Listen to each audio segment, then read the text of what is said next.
Welcome to episode 2 of the Clipped Podcast. We are your hosts. My name is Acheeto. I'm here with Jabroney and our special guest today, Internet Anarchist. Guys, we got some big, juicy drama on the, what, plate? Yeah, on the plate for today. You guys want to introduce yourselves? First of all, I'm Jabroney. I'm a YouTuber, and I would like to apologize for the shitty quality of this stream. I'm very sorry. I wish I had more time to prepare, but next time I promise the visuals will be looking nicer, and things will be a little less scuffed. I do want to give a huge thanks to Internet Anarchist for whipping this stuff up for us, like in the last couple hours. So thank you very much for the free artwork you made for us. That was awesome. Thank you. And yeah, we're just here to talk to Internet Anarchist. There's been a lot of stuff going on lately, so we figured he'd be an interesting guest for the podcast. And yeah, you want to go ahead and intro yourself just real quick? Yeah.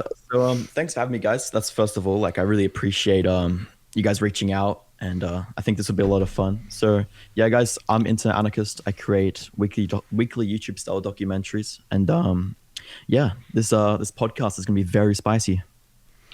It's going to be awesome. Thank you again for your unpaid labor. Guys, all of the visual stuff you're seeing on the screen right now, that's all courtesy of him. He did not charge us a single dollar.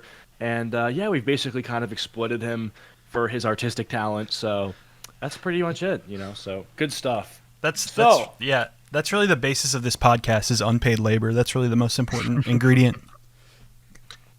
Indeed. So, guys, what's on the agenda for today?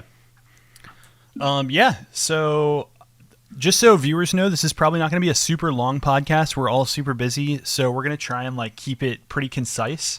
I did ask a bunch of viewers for questions they would like us to ask IA. So I'm going to ask a few of those, like the ones that I thought were good and relevant. I'll ask a few of those, and then we'll also just kind of have hopefully at the end, if we have time, maybe we do some Q&A or something, and I'll be watching the chat too to see if anybody, asks anything interesting. But I do have a few questions. I was just going to say, IA, you make some really great videos on YouTube, and I think it's interesting. You refer to your niche as documentaries, which I think is cool. What made you want to get into YouTube? So pretty much my whole life, since I was a little wee kid, 10 years old, I was creating some types of videos, right? So I started with Lego animations with an iPod Touch 4th generation. And then I've just been slowly evolving over the past I'd say 9 years or so. So I went from the Lego, next thing I was recording Minecraft gameplay and posting that. And then it sort of just had this natural evolution until it got to the point of last year when I was posting gaming videos.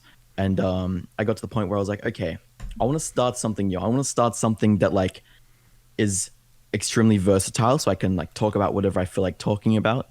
That's that's also feeding my passion for editing and also producing things that in general entertaining and look good. Because I'm really even if it wasn't for the numbers and stuff, I really like video editing, and I really like putting stuff together and creating something that I can then look at. And I guess this channel is sort of the combination of all those things and just really an output for me. And that's sort of how I got to this very point. Yeah, that's cool. That's awesome. That's actually, it's funny you say that, because that was going to be my second question was did you have any channels before? Because everyone starts with a Minecraft or a channel like that. So it's so funny that that's such a common point, a starting point for people on YouTube to start out with some kind of gaming or Minecraft or something, and then evolve into another form. So that's cool. Yeah, for sure. I saw your oldest video on your current channel is about Joji. Were you a big Joji pink guy fan back in the day? Yeah, I actually was. I was listening to some of his music, and what was interesting is that just from the time I've been on the internet, I sort of saw his evolution. I remember the days back when I was a lot younger, and he was making these crazy human cake videos, right? The ones that got banned from YouTube. So I watched him go from this guy who's creating these shocking and hilarious videos all the way to like what he is now, where he seems like he's really refined himself. He seems like he's found who he is, and basically just seeing that transformation inspired me to make that video on him. Do you like his music? Like his Uh, Joji s- stuff? some of it, I haven't listened to any of his new stuff because I think I listened to like 2 songs and I wasn't interested, but I like his old stuff. Yeah, it's hard for me because I think he's super talented and I think he's got like a good ability to make good music. I think he's like smart, he knows what he's doing, he knows what sounds good. But the actual genre is not something that I'm really interested in. I mean, to me it kind of is just like music for white girls Instagram stories, you know? Like I don't know if it's something I can really put on and then just be going to the gym, hitting chest and stuff, you know, but I respect it. I respect it. It's just not really my thing. Which, speaking of music, I don't know if this is the direction you want it to go, No, but no. I want this to be like organic. Do whatever you want. yeah, we're keeping it real here. So I noticed that you have a Kanye profile picture. Now I also really like Kanye's music. I think it puts me in a good mood. A lot of the music I listen to is music that I play for myself when I'm in the gym. I need that gym music to kind of enhance my pump up. Do you like is Kanye your favorite artist? Oh yeah, for sure. He's definitely my favorite music artist, but not only like music artist, but creative in general is definitely my number one. True. So, do you go to the gym by chance? I used to, but I've been really busy recently, so Okay, okay. Not to yeah, I'm not trying to like roast you or anything. Okay, cool. But like if and when like you will go to the gym again, do you think like you'll be putting on some of that yay? Because I feel like for me it just kind of puts me in turbo mode. yeah, I get that stronger playing. Exactly. It just Yeah, elevates man. me, man. I feel you on that. Yeah, I mean, I listen to him while I'm editing my videos, and even not many people realize this, but a lot of my background music's also like Kanye beats. So yeah, Oh, it that's really cool. I didn't know motivates that. me. Yeah, man. And Jay-Z. I think you did you spot Lucifer or was that someone else? I DM'd you. I said I noticed the Kanye song. You played it may have just been the was it I Wonder? I don't know the song of it. It was toward the end of the video where we talked about SunnyV2, which we will be getting into, so stick around. Don't go anywhere. We're going to get into some juicy topics in just a second, but in the video that you made on the SunnyV2, at the end of it, you did use I don't know what was the instrumental? I don't know Dude, if I it don't was I remember. Wonder, but Was it Devil in a New Dress? Because I've used that one. yes, yes, yes, that was it. That was it. Devil in a New Dress. Yeah. Yeah, I That love that song is song. so good. Yeah. That's cool. So you can use those and like not get copyright mauled, or do you edit them a little bit? So the trick to it, right, is you essentially have to find a different version of it that's like Ah, it sounds similar enough that you recognize it as the song, but it's not accurate enough for it to actually be copyrighted. So gotcha. I'm pretty sure I just find people who like are playing it on like do you know what launch pads are? Those like Yeah, yeah, musical yeah. like people who played on that. Most of those versions are fine. So Okay, that's cool. That's cool. Little tip there. That's cool. So, one question we got from a viewer was this guy Johnny Zuriosity on Twitter. He asks if we can ask Internet Anarchist how much time he spent learning the craft, starting from the first time he fired up a video editor. So, like, I guess he means like hours. Like, if you had to guess, how many like, well, first of all, like how much time has passed since you started learning editing, and then like how many hours do you think you've put into it? Because like I think your editing is definitely a big draw for your channel. Like it's very good. It's really good. cheers, man. And thank you, Johnny, for asking that question.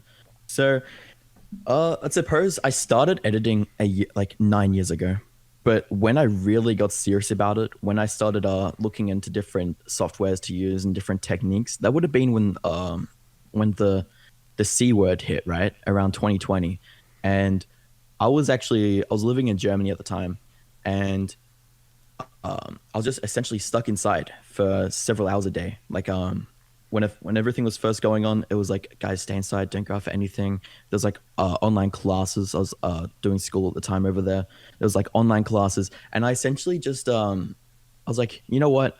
I really like how people edit. I'm gonna try to edit, and I'd say from then on, I've been dedicating a lot of time. If I estimated how much time I spent editing, it would be like high thousands, right? So Wow. like I'd say, well, considering one video of mine, right, like current video, it probably takes like 50 to 60 hours of editing, and I've made like even videos that aren't public, I've probably made like 500 videos. Not all of that quality, but in general, that's it's gonna be a load of time. So definitely a big portion of my life is just sitting in Premiere Pro and After Effects. That's cool. Do you do all your editing yourself? Like it's 100% you? So I do most of it myself. I have like I broke my elbow like last year, and I couldn't really move my mouse and keyboard like Oh, I that wanted to. sucks. So at that point of time, I sort of made friends with an editor, and they've helped on a couple things, but for the most part, it's me, right? The flashy, the Sunny video. There's been maybe only like a few videos that haven't been me editing the main part of it. No, that's cool. That's awesome that you like worked through that injury and still found a way to like keep uploading. That's really cool. Cheers, man. Yeah, absolutely. So one thing, I'm gonna kind of pivot here. One, and the reason I was so busy right before the stream is because I was watching a ton of videos like back to back to back the last 3 or 4 hours because I wanted to like do my research.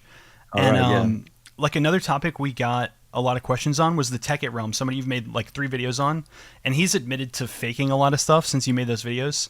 And I think those videos by you are like closer to, in my opinion, commentary than like you're kind of calling somebody out for their shitty behavior.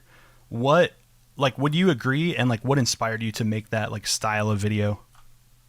All right, so this is an interesting one, and essentially, I do agree with you to an extent. Um, so I don't know if just to give some context on the situation, there's essentially this YouTuber called TheTekkitrealm who has been around the platform for ages and is essentially just hopped across different like types of videos. He started off as like how to get subs, and it was like how to do this, how to like edit your videos, crypto, like what cryptos to buy, and then he has sort of ended up in this like niche about talking like about creepy mysteries and like solving problems and dealing with like scammers, right? So It seems, if I, sorry to interrupt, but it seems like to anybody not familiar with him, he almost kind of reminds me of like a J Station type of character. Would you say that's like a fair comparison? perhaps, I mean, I feel like the stuff he makes is more geared to people like actually thinking something's true. Like it'll be like a video like this channel gained like 1 million subscribers in a day or something, and then inside that video he'd like say, wow, this channel's gained 1 million subscribers, but then someone deleted it, like what happened? Or it'll be like, oh, this dude's trying to scam me for like $50, and I'm gonna like get him back and reveal his like name or face or whatever. And yeah, so essentially he's been making this content, and I came across a few of his videos, and then I also, when I like came across his content, came across other content that was like discussing that this was fake. And I was like, hold on, like I've seen a few of these videos. I didn't really think too deep into it. I was probably just like half asleep watching them anyway. But yeah, I saw that and I was like, wow. So there's this 1 point something million subscriber channel who essentially like their branding is that they're like uncovering mysteries and like talking about sort of factual things or like scammers and stuff, those sorts of topics. And it's like, wow, so this is fake. If they're faking these things, then what else have they faked? So then I went on a bit of like a deep dive into the channel. I found that they were stealing like content from indie game developers and stuff, and random YouTubers. I was like, okay, this is like interesting. And I think at around that time, the type of content I was making was actually pretty different because let me just go onto my channel for a second so I can have a quick look. So Yeah, totally. around that time, the videos I was making were actually like how Penguin Zero took over YouTube, how Hamza built a cult from his bedroom, Yeah. the rise of Rendergoon, right? And how SunnyV2 cracked the YouTube algorithm. They're all sort of like these like videos about how these creators have like done good, you know, and how they've like built themselves up to this point. But I sort of saw, I was like, yeah, this topic's different, but I have a feeling that like people will be really interested in it. And I have a feeling that people like might have the same reaction I had when I sort of realized, wow, this dude, I've seen a few videos from him and he's like faking a big portion of it. So that's sort of how I came to that. So if I rambled a little bit, but No, that's a great that's how I backstory. came to that. No, I think that's good Alright, for like anybody that's not familiar. Sorry, go ahead, Cheeto. Yeah, I have a question. So you've been making videos talking about the rise of certain YouTubers like Critical and Hamza and other figures. Do you think that when you research those videos and you actually try to like point your finger on what's allowed them to succeed really on YouTube, do you ever like take any of what they've done or traits of perhaps like, how they've done well and kind of apply them to your own work ethic or things like that? Because I've actually watched videos from people. I watched one video, I forget who it was by, talking about how Sniper Wolf basically like dominated the YouTube algorithm. And it actually talked a little bit about like the specific techniques that she would use when making her videos, like different practices. Do you find that when you do research on other people who have kind of taken over YouTube, that you take bits of what they do, like bits of their practices, and try to like apply them to your own uh, content creation process? Oh, 100%, man. Like, especially that Sunny video I made. Because he's like, obviously, most people who see my channel, they'll realize that he's a big inspiration for me as well. And I feel like he's sort of paved the way for this like high production value documentary style, commentary style video. And yeah, I just think I've taken like what I find. So when I made those like videos that were positive about people, like based on positive things, I would take what I really liked about them and what I thought like made them special. Like for example, Charlie from Most Critical. He seems like a really humble guy. He seems like he's not completely in it just to like have every video like sponsored and have like Yeah. constant, he seems like he's sort of focusing that he's also passionate about entertaining people rather than just here for like a quick cash grab. And that's sort of what's helped him build this like, it's almost like he has like people look at him and like his like a philosopher of YouTube, right? People look to him for like the level-headed take. And I really like how he's built that image for himself. And I guess the same could be said with videos that are like sort of more like negative based, like looking at what went wrong, because it sort of gives you an idea of what not to do in a way, and like things to avoid, right? Yeah, that's actually a very good takeaway, because I think a lot of what you do, it's heavy analysis on either people's rise to success or fall from grace. And I think that on both sides of the coin, you can definitely, there's got to be like big takeaways, right? And you can't really help but subconsciously think about those while you're making your own stuff. And I mean, I think that goes with like all three of us, like when we cover people or topics, that you have to think about like, okay, well, this is something that really hurt this guy, like we're not going to do that, right? And that's definitely something that I think is useful, and it's a unspoken benefit of like making commentary style videos. And I didn't even really think about that. That's kind of interesting. I never really thought about that, because it is like, like through all the years of people roasting YouTuber apologies, that the YouTubers who roast the apologies, right? Like they have to be fully geared up to, when and if they apologize for something, make a good apology. And I think that's it's definitely interesting. I never thought about it like that. Gosh, yeah. Yeah. I did want to kind of circle back to the TheTekkitrealm thing, because he responded yesterday with this like massive 36-minute video, and I thought it was funny because he basically says at the beginning, he's like, I'm not going to respond to everything, and then he like responds to everything. He's like, I have I forget exactly what he said, but he's like, I have better things to do, but then he responds to everything. Have you had a chance to watch that, or not yet? Yeah, I did actually. He posted two videos. So he posted one like a public one, and then in the description of that video, he posted a second response, which was actually, I preferred the second one because it was mainly him reacting to the video and saying things as he went, as like I displayed information. And I think in general he had a pretty good response, because like of course he dunked on me a little bit with like the saying that I'm similar to Sunny, and like there was even this like funny song in it that was like based on me like being in love with Sunny. But yeah, I'd say he finally responded, which was good. And a lot of people have this idea that I hate him, or that like I'm super against him or anything, but in reality I feel pretty detached from the situation. Like I don't feel like I have a stake in it. Like of course I have a stake because I put the video out, but I feel like when I made my video, it was mainly just looking at what he's done, not really how I feel about him. And I want, of course, I've said this many times, I want the best for him and his channel. I don't think that he's like some evil genius. I just think that his sort of he's like sort of faked videos. He got away with it, so he kept doing it. And I posted my video and have given him the opportunity to then sort of come out with it. And you know, sort of take it directly, right? Because other people have called him out for it. He sort of just like blocked them, muted them, or whatever. And I had a feeling that I could like I was looked at all the other people who were like talking about it, and I was like, hold on, I think I could present this like much better, like very like in a more digestible way, you know. And yeah, I'd say second video is a lot better than the first though. Like the first one's a bit more like he'll skip points, he'll skip things I mention, and sort of cherry pick the things he responds to in a way.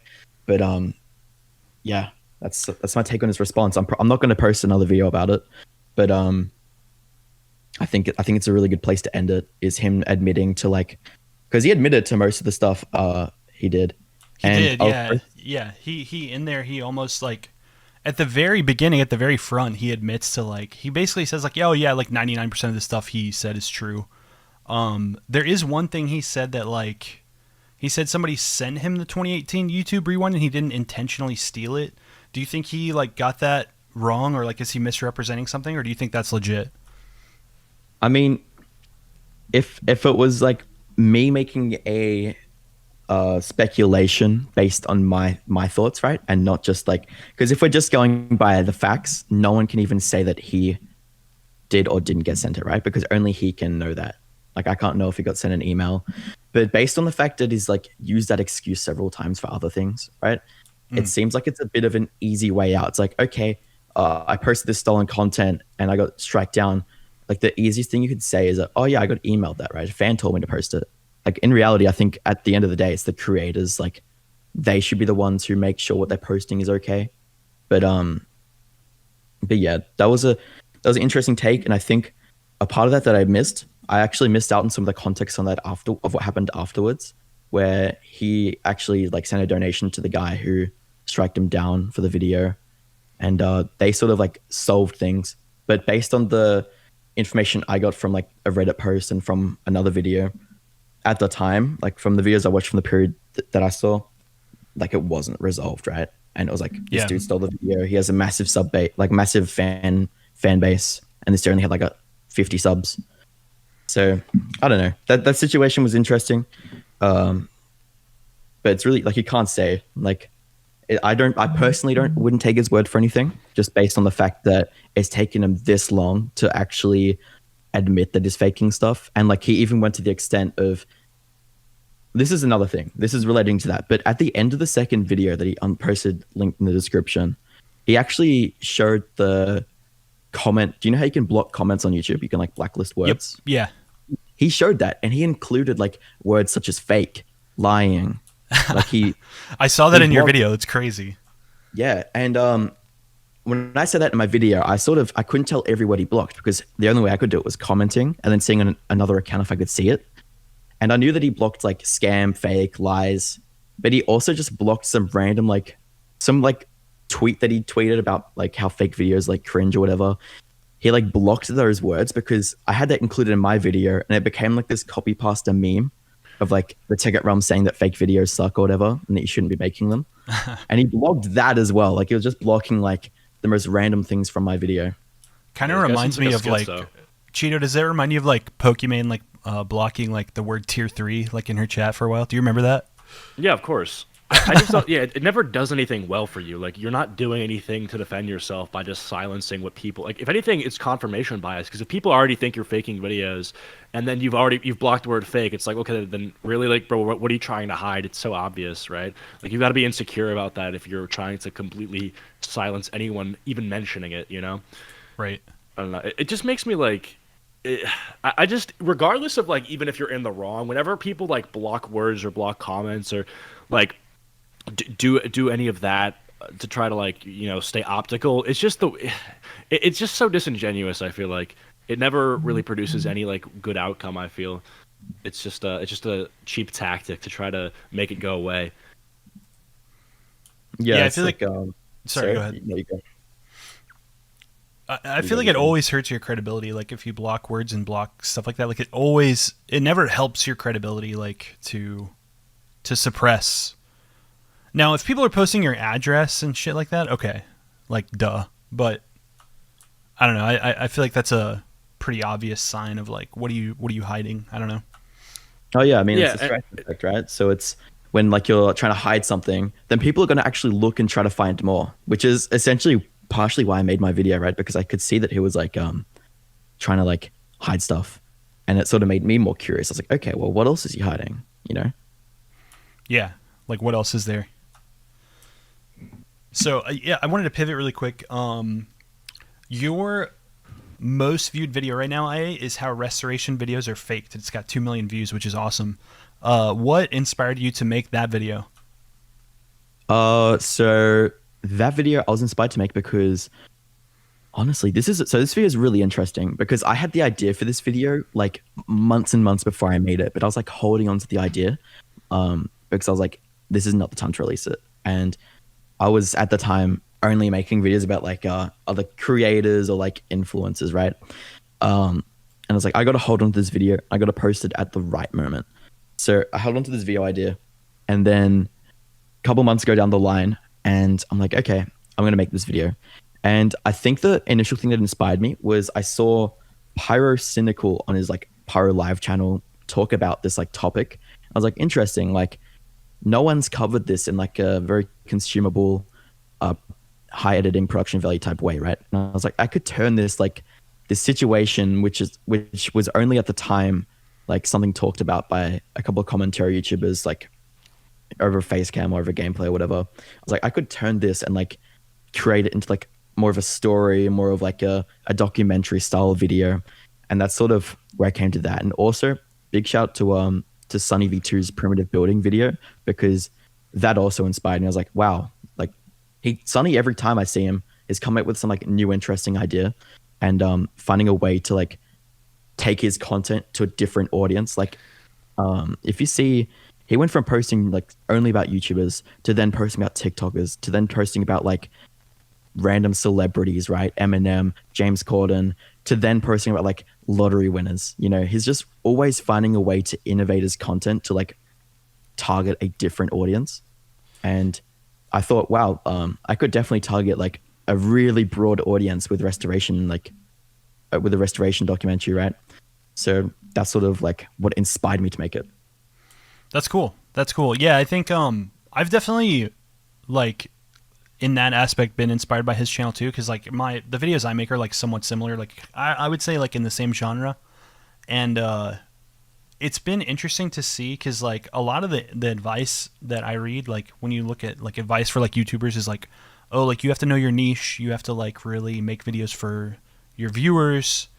But then like Sunny kind of like defies all that. He's just like, oh yeah, I'm just gonna like make videos that anybody that's alive would know what that is and like want to click on it. And that to me I think is cool because he kind of defies that, like, you know what I mean? He's not like a Minecraft YouTuber, he's not a Fortnite YouTuber, he's just like whatever. And I think that the title and thumbnail game is kind of like being revolutionized because you can really like have a super wide reach right now because there are so many things that people on the internet just in general know or are curious about. So it's kind of an interesting time to be on YouTube. Yeah. For sure, man. Yeah, so I do have to leave in about 10 minutes, so I'd like to let's talk about Sunny because Yeah. I think that's why a lot of people are here. They want to hear the juice, the drama about SunnyV2. And I want to start off this conversation by kind of reiterating what you guys were saying, which is that I think he is pretty exceptional in terms of what he did.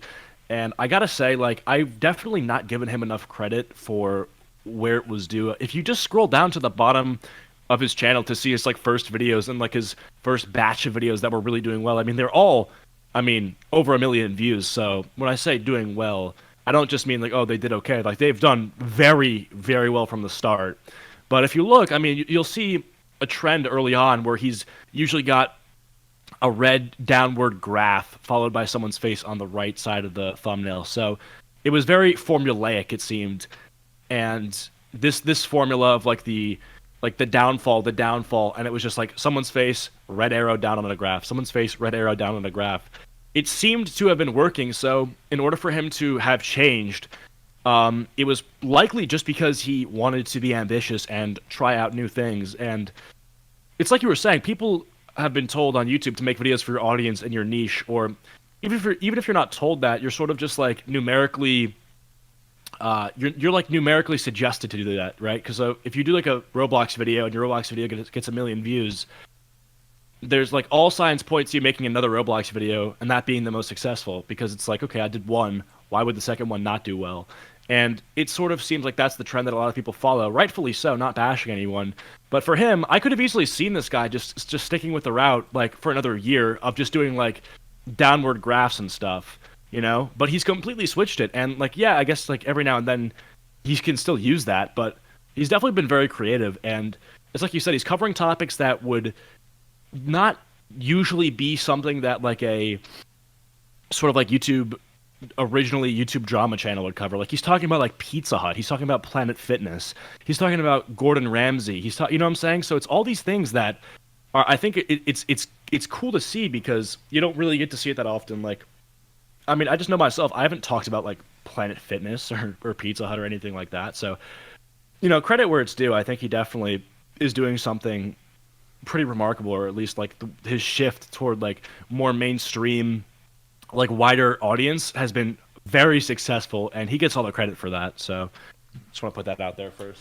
Yeah, so like leading into that, I in your latest video, is SunnyV2 faking videos, you do outline some of the like legitimate criticisms that different people have made against Sunny. And I think it's funny because when I first saw your video in my feed, I was like, holy shit, I have to watch that. Like, it's such a good title. And then when I asked viewers for questions before the stream, one question we got from a viewer, this is kind of, the viewers being kind of harsh, so I'm not saying this, it's them. But he says, in Internet Anarchist video, he criticizes Sony for clickbaiting. Meanwhile, his own title is Sony faking videos, which is not even an allegation made in the video. How would you respond to that commenter? Because I saw that asked like 3 or 4 times in my comments, like on Twitter and in the YouTube community posts. Do you think that that's like a valid criticism, or do you think people are overreacting? I mean, of course, any criticism is valid if it's given in like a honest and constructive way. I would say the first thing that like I think a lot of people miss with my content, or maybe perhaps it's my fault. Maybe I'm not portraying it properly.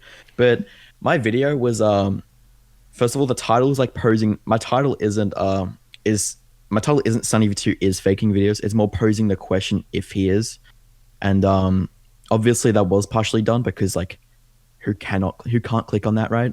And if I just titled it something like, "Oh, why are these people upset at SunnyV2?" It would, 40K views and flop. But it's also that the criticism in the video, I don't recall in the video. I could be wrong, but I don't recall actually really lodging any critiques about him. It's mostly me just showing like what people are saying, and rather than it being like, oh yeah, Sunny is like, he made this video and this video is really bad. It's like, this YouTuber on this date said that Sunny was making this really bad, right? Because me personally, I'm quite fond of his channel. He's inspired me a lot, and I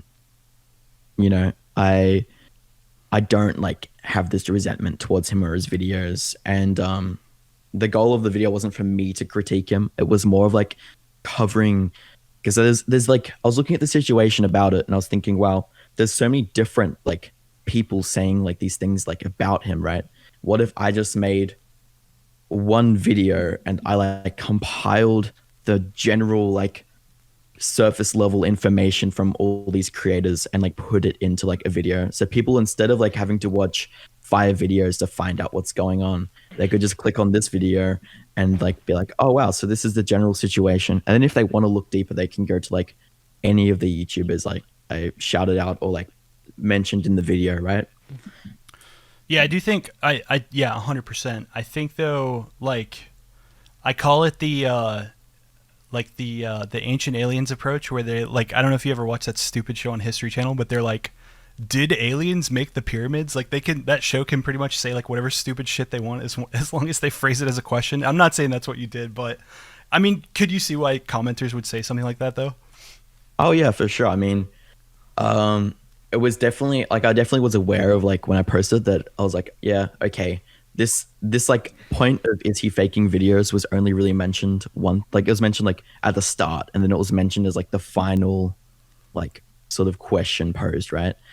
And it was definitely a bold and sort of risky move to to sort of title to like sort of package the video as the information that was displayed only at the end.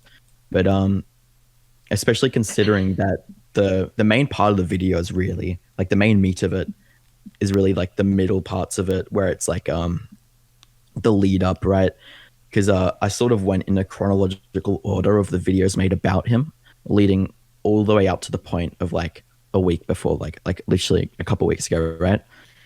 With like the Acheeto and the like Jalen and Harley, all that stuff with the Dream video, right? So Yeah. it was definitely bold, but you know, the general reception I've got's been pretty good. Yeah, I want to tie it back because Yeah, I want to make yeah, sure like everyone knows like the general like what we're talking about. So, Internet Anarchist, our guest today, made a video called "Is SunnyV2 faking videos?" And in this video, I didn't watch the entire thing. I watched like I watched most of it, but I don't think you made any real definitive like affirmative claim suggesting like, oh, he is faking videos, or you didn't really make a positive claim suggesting that his videos are entirely authentic and not exaggerated to any extent. Or on the flip side, you also didn't say his videos are completely fake and I I'm calling him out on that. You just necessarily kind of gave a voice for the side that was making the claim that yeah, he has sort of exaggerated things within his videos for content.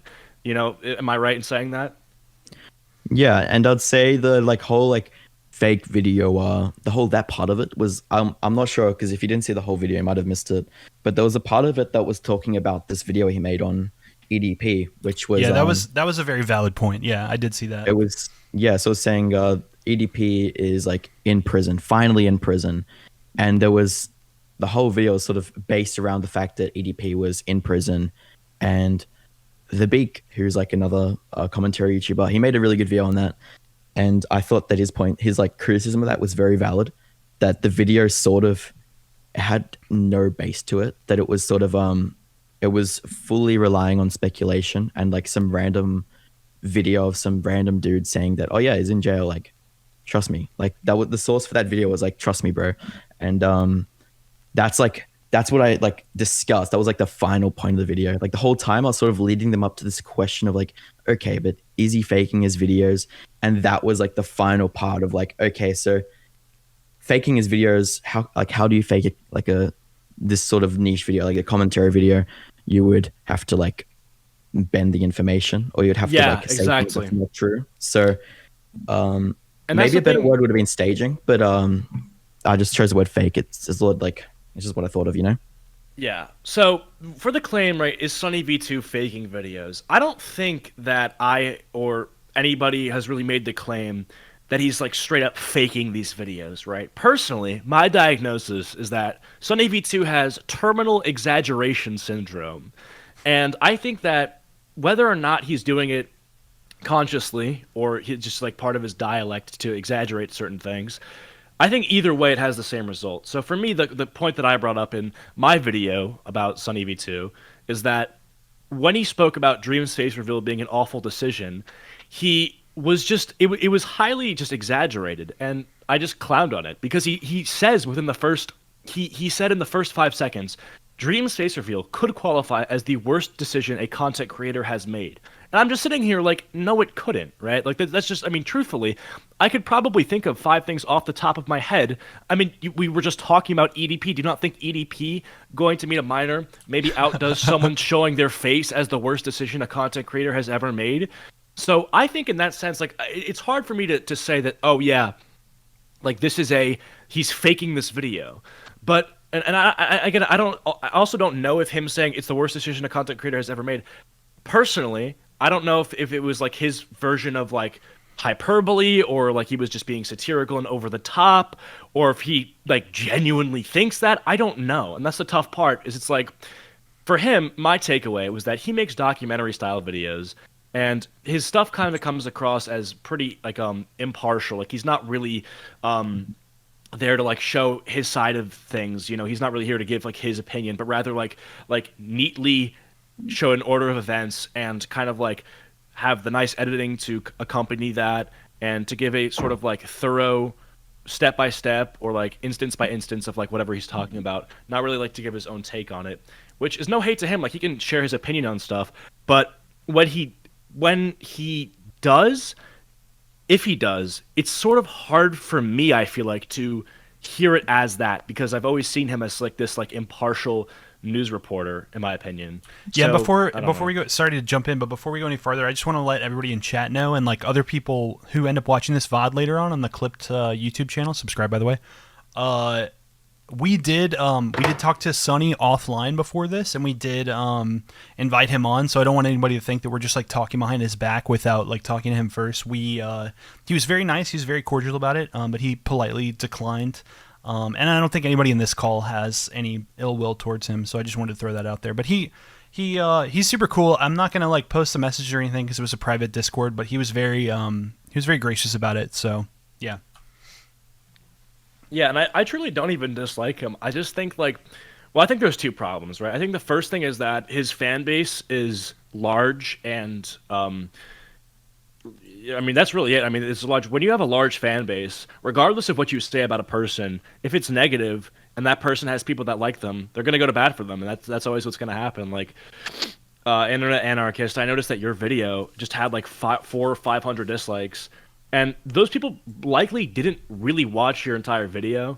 I mean, I know as someone who does like you, even I watched like most of it. I didn't watch the entire thing, so it's like, and for the video that I made too, the watch retention was down, meaning that people didn't watch it for as long as they normally would. And people like even in the title, like is SunnyV2 faking videos?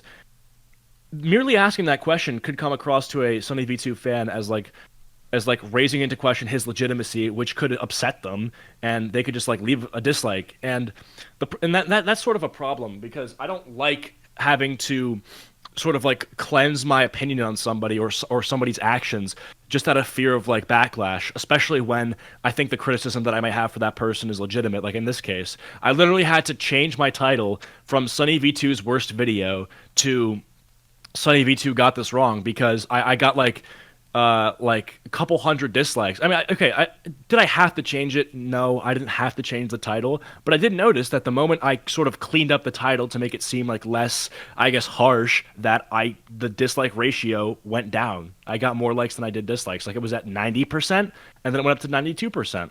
And that to me was just like, it was frustrating because I have a legitimate criticism for this guy, and I'm having to modify the way in which I speak about it, because people are just getting upset. And that's the thing that bothers me about it.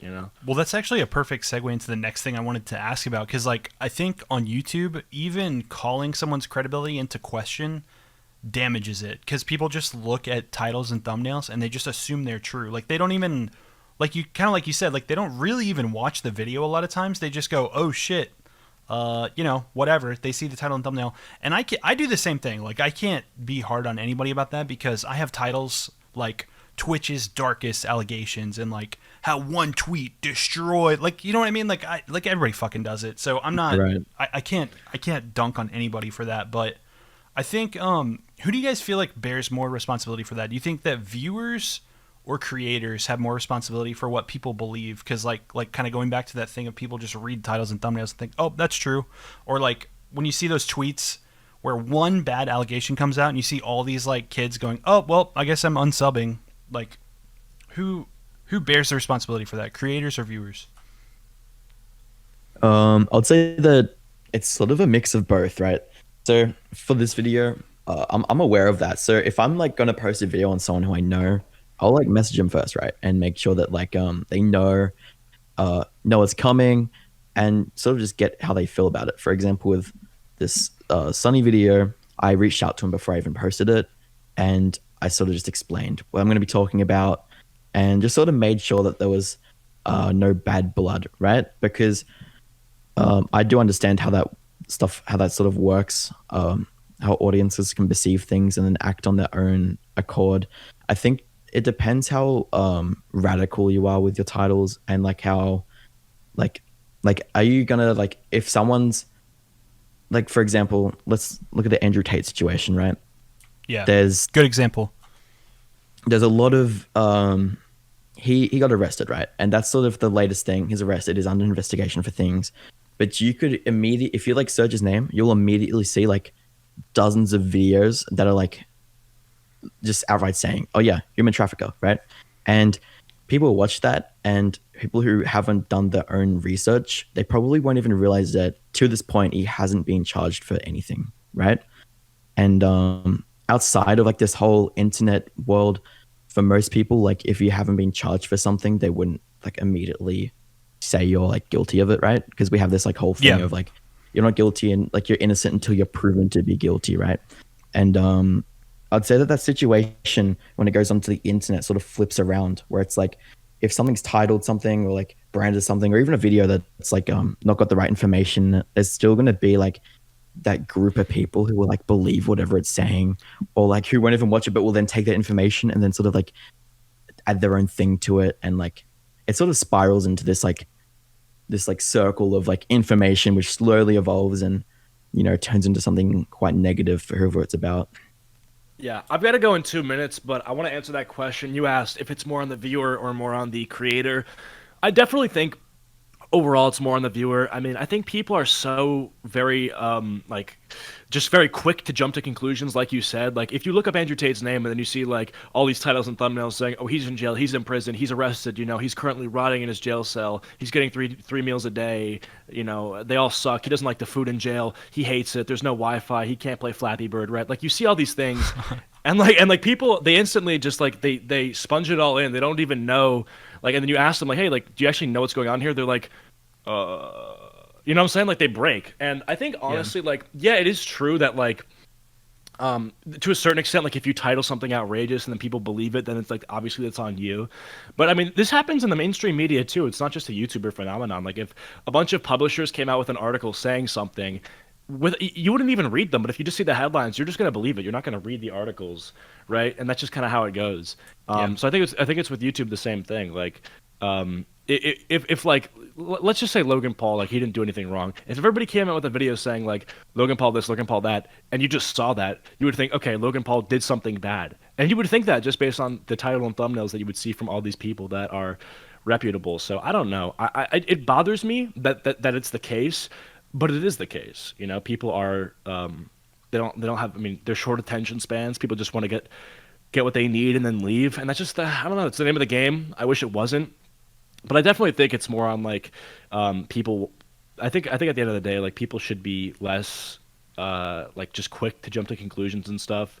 But like again, like that, I literally just said it. It's a wish, right? Like it's wishful thinking. I don't think that's ever going to happen because of how like high speed internet causes people to just be like super, okay, like this is what's up. It's like headlines and trending and this and that and. But I wish it wasn't. I think it's just how it is. But yeah. Yeah. All right, I gotta go, guys. But it's been great. Subscribe to the Clip Podcast, and I'll catch you guys later. Okay. Thanks, Thanks Cheeto. for having me, Tito. See you on the Take next care. one. Of course. See ya. Yeah. Well, See you the shit, my friend. yep. Well, cool. Thanks. I had a couple more questions, just like wrap up questions, but Yeah, sure. Do you want to ask him? yeah, sure. I mean, they're pretty basic. Like, how are you going to expand your YouTube empire this year, like in 2023? What's your plans? So, like, my plan is to really just improve my content. Like, I think like it's great to have number goals and it's great to like have like something you're like trying to reach to. But I think, for me, I'm personally trying to focus on creating the best videos I can, and also like, just like mastering it. Because if you look at my channel, like, considering the type of videos I'm making, I haven't been really doing it that long, so I'm still kind of new to the game, and I mainly just want to refine what I'm doing. I want to improve the process. I want to create videos on broader topics, like my video on restoration and Andrew Tate, for example, was sort of reaching a bit further than my normal topics I usually talk about. So I want to do that a bit more. Like I find it really exciting, just seeing what can I possibly talk about, what can I like find. Because I try to make my videos as much of a story as I can, which is also something I'm trying to improve. I want to have better storytelling, but it's like seeing what I can do, right? Just seeing the limits. That's what I want to see this year. What about you? Yeah, no, that's cool. I feel the same way. Like I feel like numerical goals are just kind of like secondary, right? Because to me that's a symptom, right? That's a symptom of what you're doing. That's not the cause. Of course, yeah, it's the result of your work. Yeah, exactly. Symptom's probably like a bad word, but yeah, you get what I mean.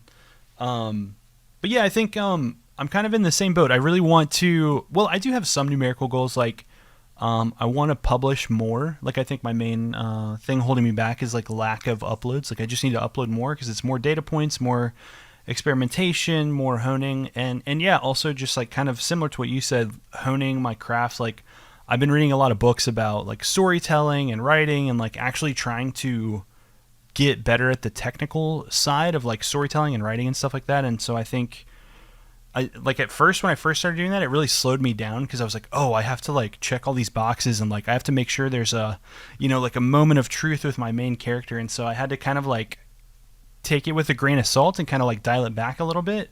So I feel like I've finally found a good medium where I'm using these like formal techniques for like storytelling, but then also kind of putting it in a box and saying, okay, I don't have to like take a week to write a novel. Like I can just kind of write a good story. So I don't know, just kind of balancing what I'm doing and being able to upload more, get more data points. And yeah, just tell better stories, pick topics that are relevant and interesting, because that's another thing I struggle with is like sometimes I pick a video that I think is really interesting, but then I don't have a good way to like package it, and that's like such a rookie mistake. I'm never doing that again.